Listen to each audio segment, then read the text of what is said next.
versículo 24 a 27, são um texto pequeno, muito conhecido da igreja, dos irmãos, mas vamos meditar um pouquinho nele também.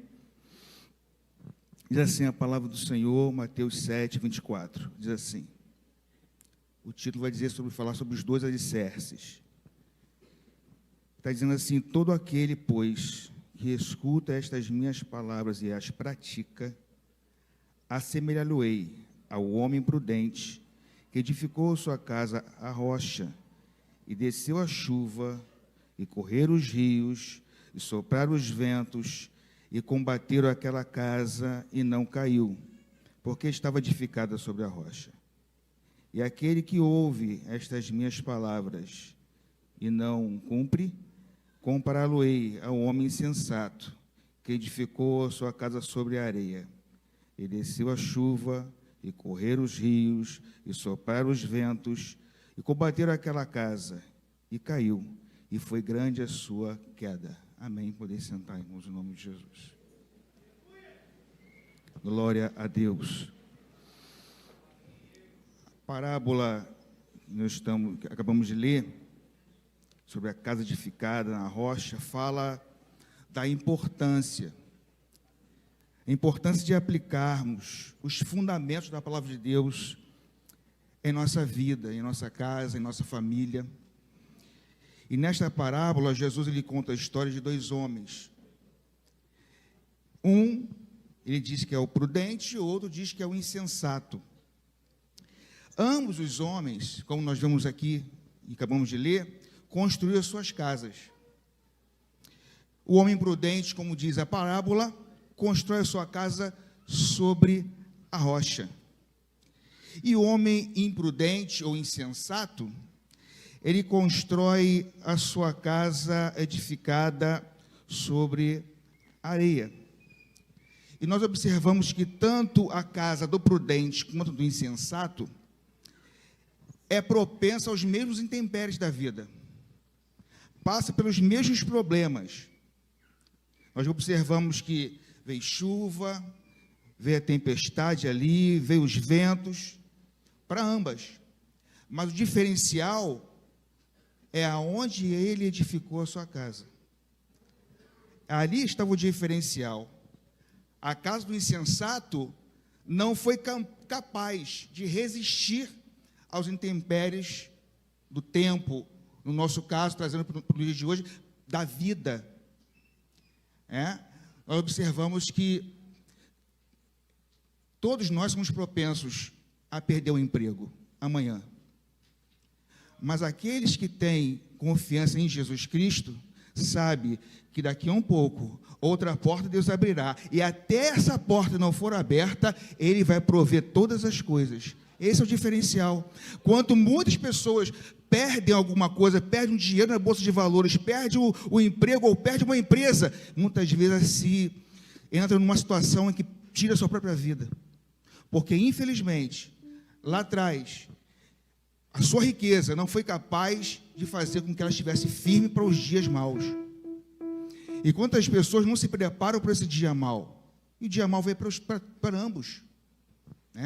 Se observarmos, às vezes nós saímos, eu tenho o costume de sair, e às vezes o tempo está um pouco nublado, se não estiver chovendo, eu não levo guarda-chuva, eu não gosto de andar com guarda-chuva na mão.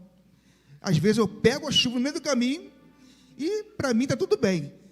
Eu não gosto de andar com guarda-chuva, é capaz de eu perder o guarda-chuva no meio do caminho.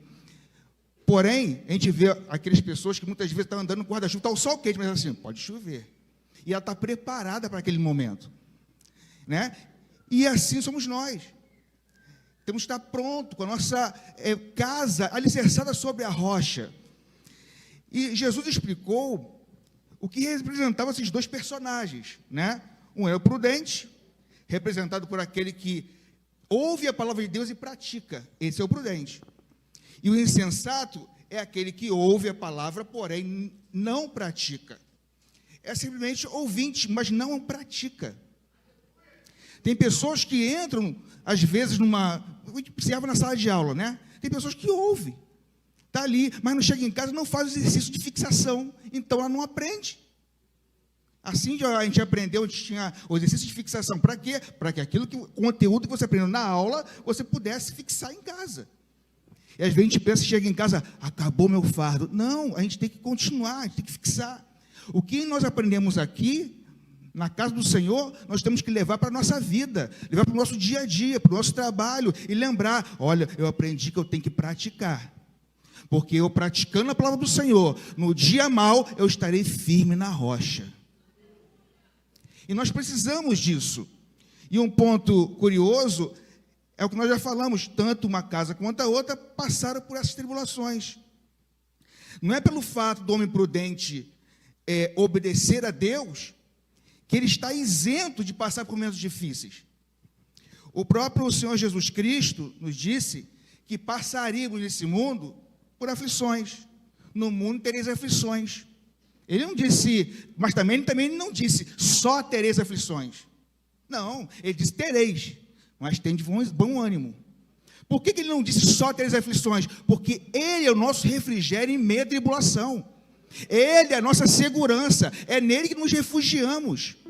Por esse motivo que não é só tereis aflições, senão você não aguenta, nem eu vou aguentar. Mas nosso Deus, o nosso Jesus Cristo, nosso Espírito Santo de Deus que habita em nós, ele nos dá essa segurança. Vai ter tribulação, mas também vai ter refrigério. Louvado seja o nome do Senhor. Depois vem mais tribulação, depois vem mais refrigério. Mas por que vem tanta tribulação? Eu vou te dizer o porquê. Para que a gente se lembre que nossa casa não é aqui, nossa morada não é aqui. Quando as pessoas se acham em momento de conforto, não é isso? É um momento de conforto. Opa, estamos bem, está tudo bem. Aí não vamos para a casa do Senhor, não louvamos a Deus, não lembramos de agradecer ao Senhor. Aí vem a tribulação. Para que lembrar o quê? Que nós temos que lembrar do nosso Senhor, do nosso Deus. E muitas vezes é por esse motivo nós passamos por isso, somos peregrinos e forasteiros nesse mundo. Entendemos que tudo que está aqui não faz parte de nossa vida. O que é nosso está logo ali. O que é nosso está guardado com Cristo em Deus. Louvado seja o nome do Senhor. Os nossos pés podem estar nesse mundo, mas nossa mente está nos céus. Nossa mente não está nessa terra, está nos céus. Nos refugiamos em Deus, pensamos em Deus. Portanto, se já ressuscitaste com Cristo, pensai nas coisas que são de cima e não nas que são da terra desse mundo. Louvado seja o nome do Senhor. E uma casa, ela precisa de uma base, uma boa base. Meu pai, ele foi construtor também. A casa onde eu morei, onde ele morou,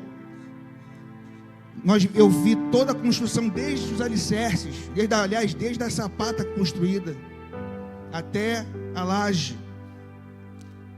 E aqui está dizendo que a casa tem que ser edificada sobre a rocha. E essa palavra usada edificar, é usada como construir, ou edificar um edifício, ou fundar. Eu estava passando no centro da cidade uma certa vez, e eu estava vendo uma construção, e eu via que naquela construção tinha um buraco enorme, irmão, parecia uma cratera enorme. Falei, para que esse buraco todo? E estavam lá batendo estaca, estavam fazendo um montão de coisa. Eu falei, meu Deus, para que isso tudo? Aí eu fui lembrar do meu pai, conversando com meu pai, falei assim, aquilo ali vai ser feito um edifício, mas para todo edifício ser construído, precisa ter uma boa base lá embaixo. E é uma base que ninguém vê muitas das vezes. Que todo mundo está olhando, está vendo a estrutura pronta, mas o que está segurando toda a estrutura está lá embaixo. Ninguém está vendo. Ninguém está vendo. Então ela precisa ter uma boa base. Então a primeira preocupação do construtor é com a base da casa. E se a base não for boa, tudo está em risco. É o caso dessa casa que foi construída sobre areia. Não resistiu. Imagina esse templo bonito, né? E você observa ele aqui estruturado. Nós sabemos que está bem estruturado, mas se ele não fosse bem estruturado, qualquer tipo de desestabilidade poderia levar isso aqui a cair. Por esse motivo, a preocupação não está com o que está para cima, está com o que está para baixo. A nossa preocupação está como nós edificamos lá embaixo. Como está estruturada a nossa vida diante do Senhor. E nós, em outras palavras usadas no texto, é importante destacar que prudente significa que não procura perigo, não procura perigo, cauteloso, sensato, ajuizado. Esse é o prudente. Cautela, ele mede as consequências, ele olha lá na frente, poxa, eu vou resolver isso aqui para aquilo ali não tenha problema. Já o insensato, ele não se preocupa com isso, é sem juízo algum, ele é delirante, como diz aqui o significado da palavra. E nós estamos falando aqui de edificar uma casa sobre a rocha, e se projetarmos isso para a nossa família, ela deve ser edificada sobre um terreno sólido. Sua família, minha família, nossa família. E isto implica em construir a nossa família, nossa casa, sobre os valores eternos, sobre os valores bíblicos, sobre os valores de Cristo Jesus. E é aí que nós construímos. Aí a gente vai entender o que o escritor de Provérbios 22:6 vai falar. Instrui o menino. Agora, isso aqui é o principal, no caminho em que deve andar. Porque depois, até depois que ele envelhecer, não se desviar dele. Então, não é mostrar o caminho, é estar no caminho com ele, andar com ele, e ali dizer assim, ó, esse aqui é o caminho certo, esse aqui é o caminho correto. Não é dizer assim, ó, faço o que eu mando e não faço o que eu faço. Não é isso não, é faço o que eu faço, porque eu estou fazendo é certo. É como o apóstolo Paulo vai ensinar aqueles que o seguem, ó, sejam meus imitadores como eu sou de Cristo. Me segue porque eu estou seguindo a Cristo. Irmão, será que nós estamos edificando nossa casa sobre a rocha que é Cristo? Como estamos edificando a nossa vida também espiritual, a nossa casa espiritual diante do Senhor? E um versículo, eu vou ler até três deles, três versículos de Provérbios 30, eu vou frisar o 26, mas o 24 e 25 eu vou ler também, que vai falar um pouco sobre isso. Provérbios 30, versículo 24, 25, e vou parar no 26, embora ele continue. Diz assim: estas 4 coisas são das mais pequenas da terra, mais sábias, bem providas de sabedoria. Nós estamos falando de prudência, né? As formigas são um povo impotente, mas todavia, no verão, preparam a sua comida. Agora olha o 26, os coelhos são um povo débil, e contudo fazem a sua casa nas rochas. Em outras versões, na fenda das rochas. Esse coelho aqui, em algumas versões está coelho selvagem, e em outras versões está arganazes, que é um pequeno roedor, que tem na América Latina também, mais precisamente na América Central. E o interessante desse animal é que ele é frágil, muito frágil, mas olha a prudência, faz a sua casa na fenda da rocha. E eu fiquei imaginando, olhando esse versículo e pensando como seria construir uma família, no caso desse animalzinho que vai ter filhotes. Eu fico imaginando, alegoricamente, trazendo ele para fora. Eles vão ter que sair de dentro da sua toca e tem que comer, tem que caçar alguma coisa para comer. Eu imagino que os seus filhotes, quando ele nasce, ele vai ter que sair junto com a sua mamãe para aprender a comer também, aprender a sua vida lá fora. Ninguém vai ficar enclausurado dentro das 4 paredes, tem que sair também. Nós estamos expostos a tudo, mas temos que ter uma certeza, nós temos uma casa lá na rocha. E eu fiquei imaginando, ele saindo e falando assim, ó, meus filhos, nós estamos aqui comendo, mas tem os predadores que vêm contra nós. Nós estamos propensos a isso. Eles podem vir nos estragar, tirar a nossa vida. Mas quando você vê isso, você está vendo lá a nossa casa, na fenda da rocha, está vendo lá, corre para lá, com toda a sua força, se esconda lá, que a nossa casa está segura. O que eu quero dizer com isso? Olha para a nossa vida, comece a olhar nossa família, nossa casa. Quando nós construímos essa casa firmada na rocha, nós falamos aos nossos filhos, meus filhos, olha, a vida é essa. Não é fácil não. As coisas ruins vêm contra nós. Nós somos propensos a erros, a falhas, a fraquezas, mas olha só, quando tu estiver em perigo e sentir que Satanás está querendo tragar a tua vida, corra para os pés do Senhor Jesus.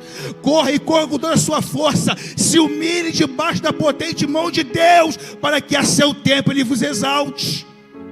Se humilhe nos pés do Senhor, vai lá, peça perdão a Ele, a sua estrutura é o Senhor.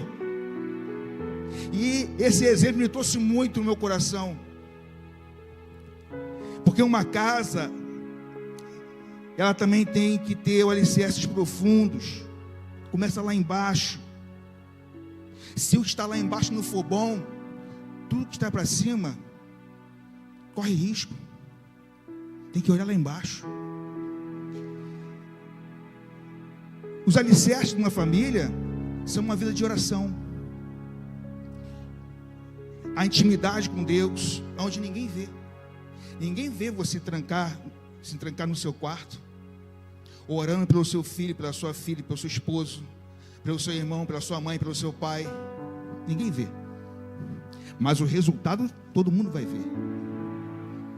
Porque o que está em secreto, você falando com Deus, o que ninguém ouve, Deus faz trazer a público toda sorte de bênção na sua vida, na sua família.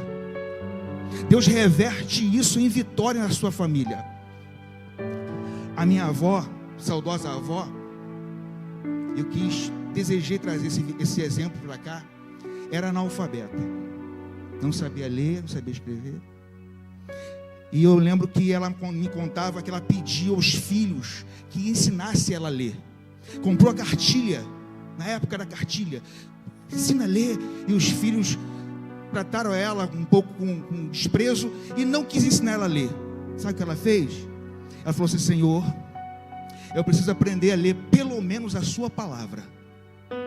Eu preciso aprender a ler pelo menos a sua palavra. Irmãos, não me pergunte como, que milagrosamente minha avó sabia ler a Bíblia. Aprendeu a ler com o Espírito Santo de Deus a Bíblia. Mas nunca entrou numa escola, nunca soube o que era um A, um B, um C. Nunca. Não me pergunte como, foi milagrosamente. Se colocasse outra caligrafia igual a da Bíblia, ela não sabia ler, pastor. Mas a Bíblia ela lia. E ela pegava, ela anotava as coisas ali e vinha arriscando assim: meu filho, eu era criança, olha aqui, olha a passagem do rei Salomão, olha aqui o rei Davi. Depois tu lê. Eu não lia nada, mas eu era obediente. Eu fui criado com vó. Embora tivesse minha mãe, meu pai em casa, eu fui criado com vó. Mornando a água para tomar banho, aquele negócio do meu pai: toma banho na água gelada, rapaz, você é homem. Não, peraí, não é assim não. Minha avó foi lá: meu filhinho, eu mornei a aguinha, botei na bacia, toma um banhozinho. Eu fui criado com vó, fui. Não posso negar. Porém, a minha avó fazia algo interessante. Eu obedeci a minha avó, aprendi a obedecer com a minha avó. Toda a estrutura espiritual foi com ela. Um belo dia, minha avó sentou comigo no sofá, disse: meu filho, senta aqui. Vovó daqui um pouquinho vai morrer. Lembra do coelhinho lá, falando para os seus filhotes? Foi ela que ela fez comigo. Daqui a pouquinho vovó vai morrer. Vovó vai passar para o Senhor. Só que vovó precisa deixar 3 bênçãos para você. A primeira é que Deus te dê um bom emprego. Porque um homem, para sustentar sua família, tem que ter um bom emprego. Passei no concurso público e fui bem empregado, graças a Deus. A segunda bênção, ela não pôde ver isso, porque ela morreu muito antes. Que Deus lhe dê uma boa esposa. Está ali minha esposa.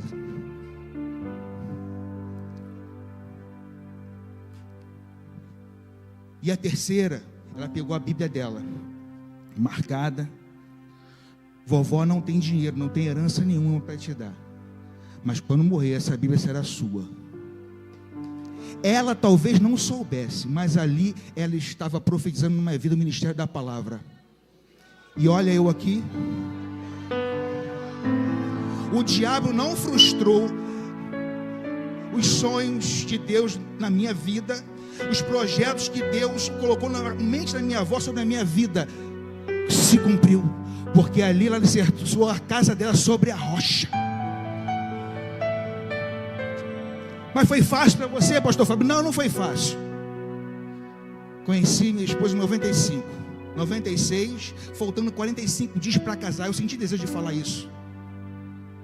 45 dias para casar, eu larguei ela, deixei tudo para lá, com vestido de noiva comprado, com bolo encomendado, com o enxoval pronto, os móveis comprados, e fui embora.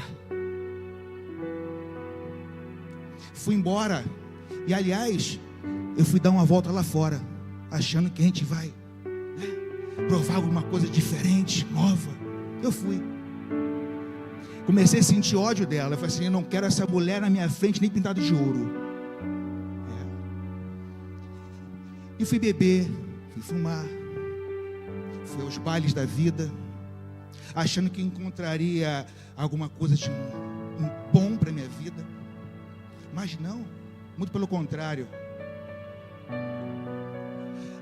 Aí, vamos lembrar da minha vovó lá atrás, o que ela plantou? Ensinar no caminho. Aí, eu lá fora bêbado.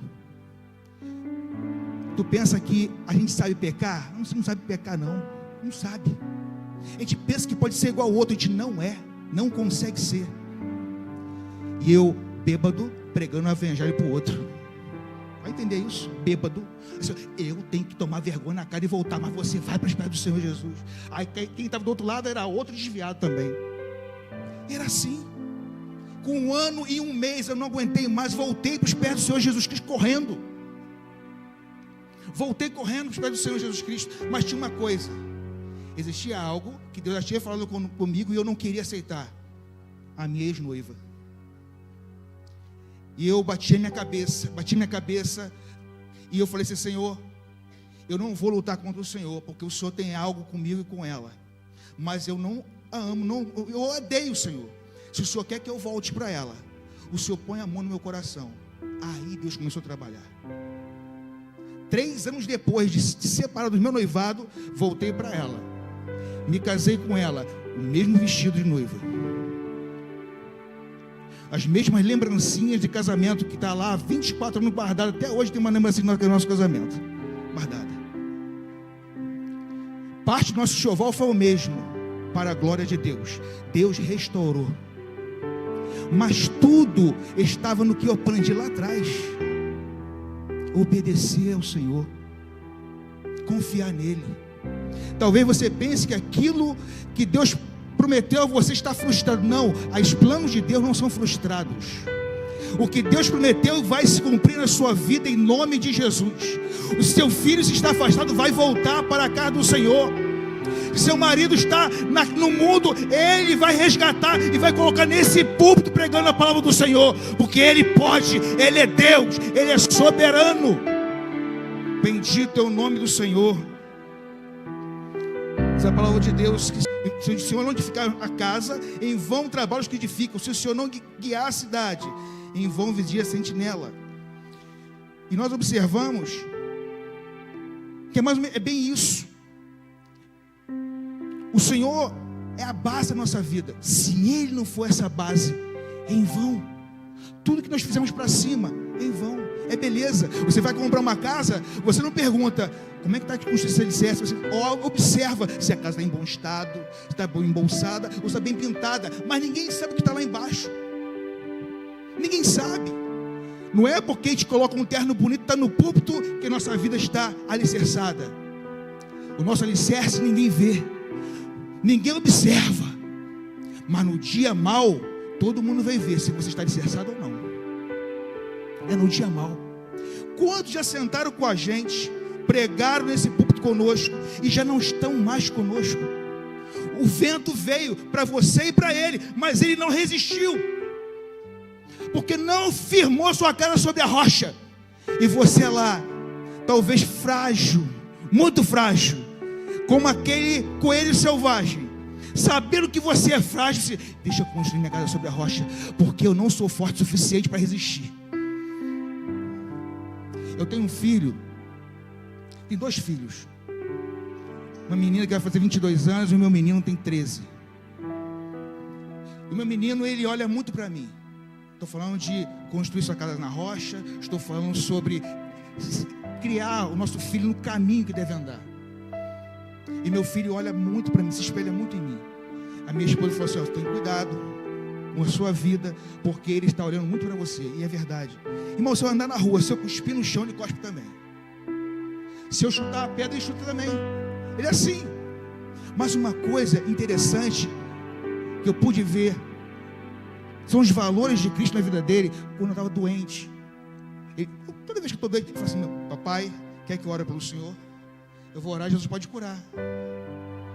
Ele põe a mão na minha cabeça e ora. Teve uma vez que ele pegou um lenço dele de suar o nariz. Eu falei assim: papai, põe esse lencinho aqui, ó, Jesus vai te curar. Aí minha esposa: Fábio, mas esse lenço está sujo, deixa aqui. Se o lenço de Paulo curava, o lenço de Gabriel também cura, deixa aqui. Irmão, a dor de cabeça passou. São valores, são alicerces, e nunca vai ser tirado. Você pode fazer uma reforma, pode melhorar o que está em cima, mas o que está embaixo. E eu, lembrando também de uma casa que eu passei de veraneio uma época com um amigo, mas na igreja onde eu congreguei, ele me levou numa casa que tem lá pro lado de Mangaratiba. E o interessante é que essa casa literalmente foi construída na rocha, uma pedra enorme, e estava ali os alicerces, as colunas dela fundamentadas dentro da rocha, da pedra. Não sei como eles conseguiram fazer aquilo. E ela era redonda, totalmente redonda. E eu comecei a pensar sobre aquilo ali. Toda a pancada de água do mar batia na rocha. E como ficava a casa? Inabalável. Deu para entender? Quando a sua casa é construída sobre a rocha, vem a tribulação que for, pode vir o que for sobre a sua vida, pode vir a mentira, fofoca, pode vir o que for, você é inabalável. Porque quando o inimigo se levanta contra você, na verdade se levantou contra a rocha, que é Cristo, que está na sua vida.